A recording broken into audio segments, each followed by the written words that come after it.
Greetings, I'm Rich Mayo and this is Mach 1 Games.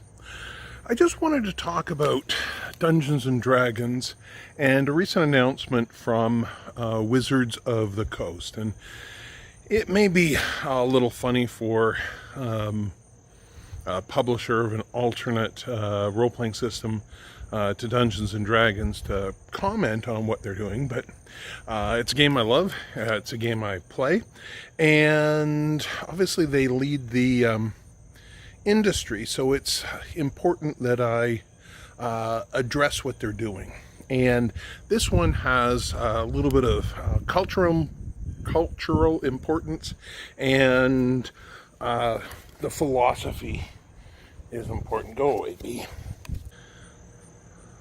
So what I'd like to talk about is I'd like to talk about the changes that are coming with Tasha's Uncontrollable Hideous Tome of Everything, or whatever the new book is actually called.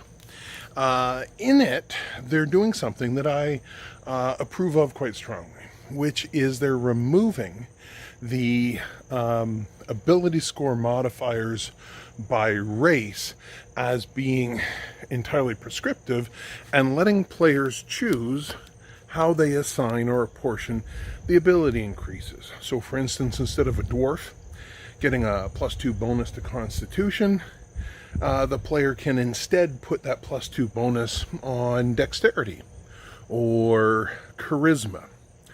And what that's going to lead to is that's going to lead to more dwarven bards and dwarven wizards, and it's going to lead to tiefling clerics and all kinds of combinations that you're not used to seeing at the D&D table. And this is a good thing. Now, the reason for it comes on to several cultural issues, and while I applaud the anti-racist sentiment, it's actually a little bit misguided, because what we're doing is we're talking about fantasy races, and fantasy race, a dwarf, an elf, a tiefling, a dragonborn. These are physiologically different creatures. They have gonna have different tendencies, and to conflate them with the tribalism that is rampant today, and that's what it is. It's tribalism. We are one human race who crawled out of Africa. We killed off all our other hominid relatives, or we assume that we're the ones who killed them off. And when it comes to anything that people like to talk about as racial differences, or it's usually just, it's hogwash. I mean, you spend 5 generations of my family spent time in a place that was hot, our skin would become darker.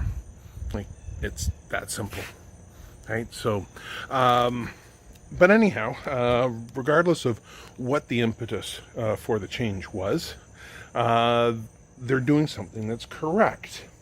Now, one of my friends, Dale, mentioned on Facebook, he said, well, I don't like it because a dwarf should have, it is a racial characteristic of a dwarf. And that would be fine in a vacuum. But like I responded on Facebook, Dungeons & Dragons is the farthest thing from a vacuum that you'll find. You cannot play a dumb wizard who's effective at the table. You can't play a clumsy rogue because they tie the class abilities to your ability scores.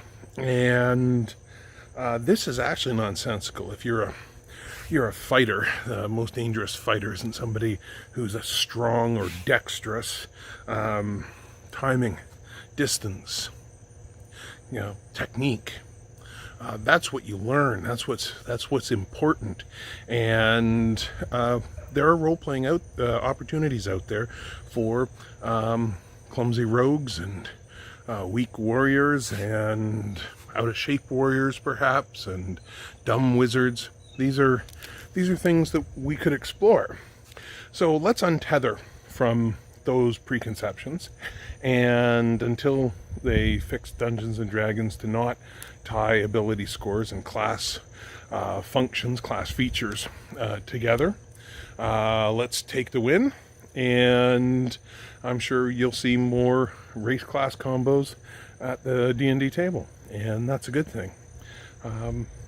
And one of the things that may come out of this is people will say, oh yeah, but you can always play an underpowered character, and that doesn't really work. There's a sort of, if you have any player at your table who wants to optimize and get the most out of their character, you're sort of all obliged to match, to make your character palatable on every level, right? So that he's not, he or she is not useless and ineffective, and that other people don't have to suffer for your gaming decisions.